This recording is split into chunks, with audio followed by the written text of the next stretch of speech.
Hello and welcome to Atop the Fourth Wall, where bad comics burn. Say! It's Miller time! Frank Miller. He needs no introduction. One of our last great living American artists. The last guy to work in comics who can be considered a great American artist. Kind of fell off because of alcoholism and 9/11. That doesn't matter because he has like 50 masterpieces under his belt. Daredevil, Ronin, Dark Knight Returns, Elektra Lives Again, Sin City and its many sequels, fucking RoboCop versus Terminator, I don't know. Lots of great books, but one thing not recognized often are his influences, or more specifically, his comic book influences. Important ones Miller has made explicitly clear are the work of Moebius and the manga series Lone Wolf and Cub. Moebius's work inspired a lot of his 80s stuff, specifically his masterpiece Ronin. Lone Wolf and Cub he helped get reprinted in America. It's also his favorite comic book as far as we know. You can primarily see its influence in the fact that most Miller comics have his stoic protagonist with a kid sidekick of some kind. Dark Knight Returns, Ronin Rising, Big Guy and Rusty, All-Star Batman and Robin. He enjoys this dynamic duo, but if there's one comic you can see all over his entire work from Daredevil to now, it has to be a little 8-page yarn from EC's short-lived series Impact called Master Race. Written and drawn by Bernie Krigstein, who unfortunately didn't do much work. The story is about a man named Reisman horrified by memories of concentration camps in Germany. We see through multiple panels his memories telling of the rise of Germany and the Holocaust. He is paranoid and stalked by a man in a black coat and bowler hat. Turns out this man swore that Reisman would get what was coming to him one day. The stranger then chases Reisman through a subway station until we get this big reveal. Reisman is the one that commanded the concentration camp, and the stranger was one of its survivors. We get a climactic final page where Reisman is scared into falling onto the train tracks, and the mysterious man watches by as the train runs over him and the man walks away. It's a great short work. Notably, it uses a split paneling, these narrow pillar-like panels only showing a portion of the scene. This was 1955 and people weren't doing this. People weren't talking about concentration camps in 1955 in comics either. Each panel is so well defined in its art and framing. Just look at this widescreen panel of the chase here. Half the panel is towards the subway, while the other half is our characters and the dialogue balloons. Most artists even now would cut it down just to save space, but Krigstein takes advantage of the extra space by fully showing us the area of action and setting much more of a mood for the sequence. It's just these two men with each other alone in the subway station. If you want a good video going more in depth in the book, check out Matt's video on the comic, which is a must watch. I'm actually scared of just stealing from that video. I'll link in the description, go watch it. But I'm here today to talk about its influence on Frank Miller. It's funny because it's stuck onto everything he's ever made, and it's fascinating. So here I'm going to run down a good amount of his times he's referenced and quoted it over his decades-long career. For one, his obsession with National Socialist imagery is derived in part from this. In the Spirit, the octopus wears a Hugo Boss uniform in front of a red and white background similar to the panel for Master Race. A similar panel is used in Kingpin's introduction in Born Again. The third Dark Knight book takes its name from this comic, Dark Knight Master Race. The entire subway setting is referenced a lot. The setting of a subway for a scene isn't necessarily a reference, but in The Dark Knight Returns you have this page of a woman getting killed by the mutants, which, look at it. Look at the way this page is written along with it, the panel layout, and compare it to this page for Master Race. It's pretty similar.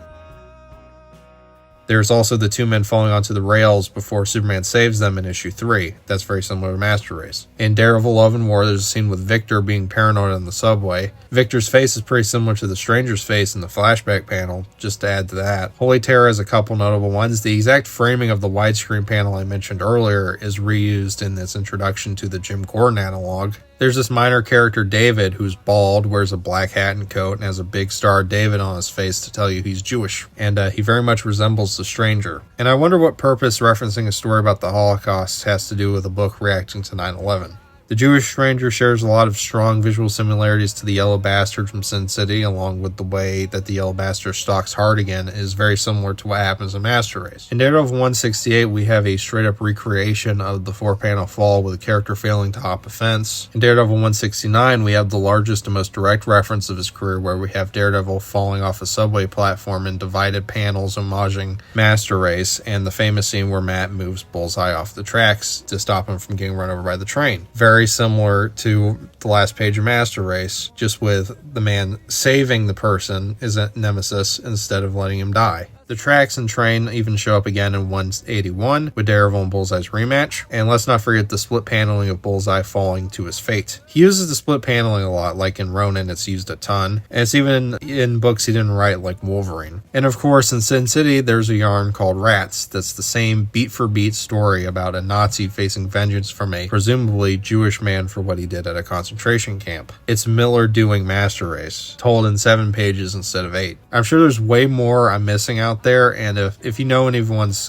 comment below. It's interesting to see one work have so much influence on one creator, and a creator as important as Frank Miller. Now, why am I pointing this stuff out? Out of novelty for one, but another is people shit on Miller's work all the time, usually regarding his personal tendencies and reactionary beliefs. You know, he likes to indulge in his violence and broads, but to be honest, that's a whole other discussion. But one thing dismissed is his craft. If you read through his Daredevil run, there's so much mastery of the comic book medium in it, and it's just his first series. One of the things under discussed are his influences. Sure, he loves his old Hollywood films, noir capers, history books, and references Clint Eastwood and everything, but what he's doing in the medium of comics is he's not just taking from the past American comics or shonen or superhero comics, he's taking from everything, the entire medium itself, through its entire past. He's taking from 1930s comics, Will Eisner comics, horror comics, Spanish comics, French comics, manga, old manga, even his contemporaries at the time like Denny O'Neil and Howard Chaykin.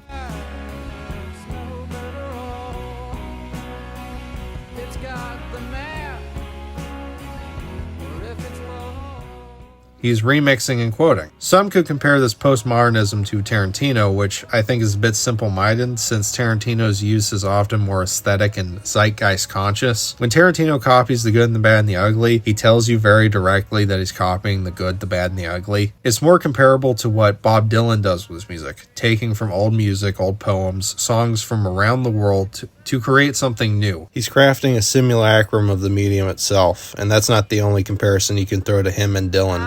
Oh, but I was so much older then, I'm younger than that now.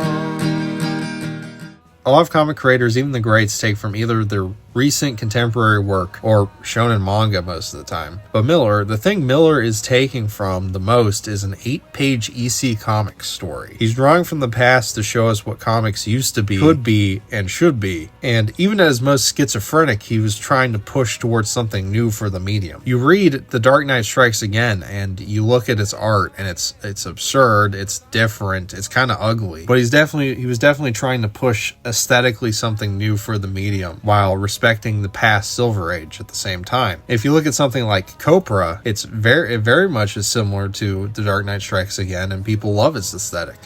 And that type of stuff is why he's valuable. He's such a valuable artist, a valuable and important artist for the medium. Also, Bruno from The Dark Knight Returns has swastikas on her titties.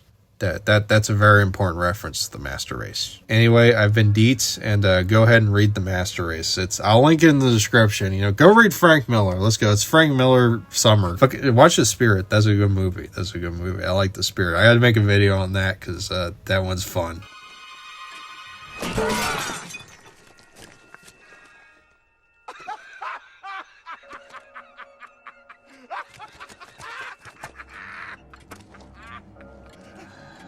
Come on!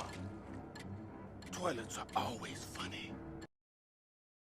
I think the crudest possible way to put how I've organized my career is I've been led by my dick. I will try.